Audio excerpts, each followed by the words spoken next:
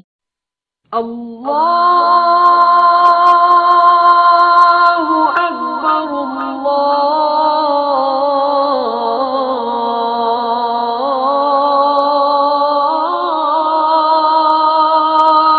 اکبر۔ اس آواز کو سن کر انیل شرما پر کپ کپی طاری ہونے لگی۔ وہ ہولے ہولے لرزنے لگا۔ پری جو چند لمحے پہلے اس کی حالت سے محظوظ ہو رہی تھی اب کچھ پریشان دکھائی دینے لگی تھی، کیونکہ وہ سمجھ ہی نہ سکی تھی کہ انیل شرما کی یہ حالت کیسے ہو گئی ہے۔ اشہد ان محمدا رسول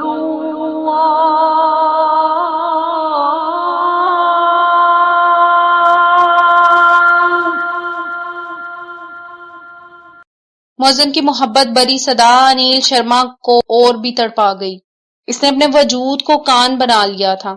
اسے پورا وجود ہی مؤذن کے منہ سے نکلنے والے ان الفاظ کو سن کر تھر تھر کانپنے لگا تھا۔ اشہد ان محمدا رسول اللہ۔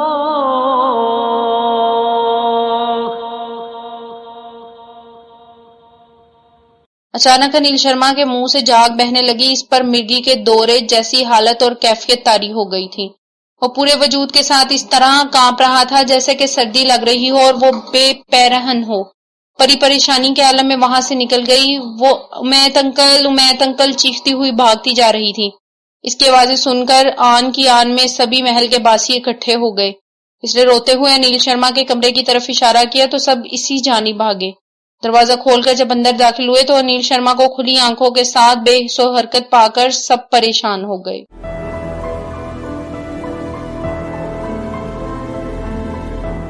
اگر آپ نے ہمارا چینل سبسکرائب نہیں کیا تو ابھی سبسکرائب کریں اور ساتھ ہی بیل آئیکن پر کلک کریں تاکہ ہماری نئی آنے والی بکس کی اپڈیٹس آپ کو ملتی رہیں۔ لائک کریں، شیئر کریں اور کمنٹس کر کے اپنی رائے کا اظہار کریں، اور یہ بھی بتائیں کہ آپ کو ہماری بکس کیسی لگتی ہیں۔ مزید معلومات اور ڈسکشن کے لیے ڈسکرپشن میں دیے گئے لنک پر کلک کر کے ہمارا واٹس ایپ گروپ جوائن کریں۔ شکریہ۔